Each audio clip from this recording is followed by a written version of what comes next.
Bonjour à toutes et tous et bienvenue dans la Minute Certif. Aujourd'hui, nous allons aborder un sujet essentiel pour chaque professionnel de santé, la gestion des urgences vitales. Ces situations où la vie du patient est en danger, nécessitant une réaction rapide et précise. Pour nous en parler, nous avons la chance d'accueillir Sofia da Silva Mendes, cadre experte en soins.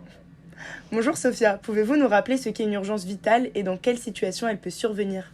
Bonjour Manon et merci de m'accueillir. Une urgence vitale, c'est une situation où le patient risque de décéder sans une intervention rapide et adaptée. Cela peut se produire dans plusieurs cas, un arrêt cardiaque ou respiratoire, un état de choc, un coma, une mydriase ou encore un choc anaphylactique.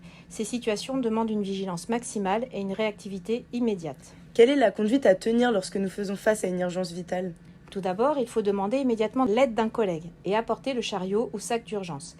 Si le patient présente des troubles de la conscience mais que sa circulation et sa respiration sont préservées, il faut l'installer en position latérale de sécurité. En cas d'arrêt cardio-respiratoire, il est impératif de débuter la réanimation cardio-pulmonaire ou RCP. Ensuite, il faut appeler l'équipe de secours. Attention, les numéros d'urgence à composer sont différents en fonction du lieu où l'on se trouve.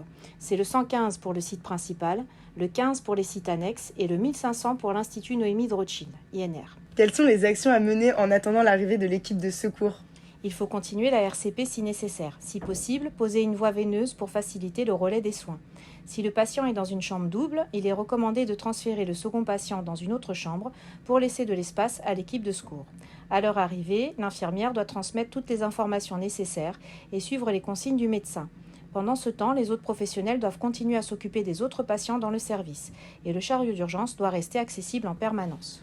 Eh bien, merci beaucoup Sofia pour ces éclairages indispensables sur la gestion des urgences vitales. En résumé, chaque seconde compte et une bonne coordination entre les équipes est essentielle pour assurer la meilleure prise en charge possible. Et on termine avec une petite note culturelle. L'origine du terme Mayday, utilisé dans les communications d'urgence, remonte aux années 20.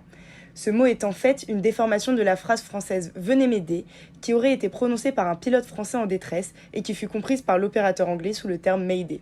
Allez, rendez-vous demain pour un nouvel épisode et surtout n'oubliez pas notre objectif commun, haute qualité des soins.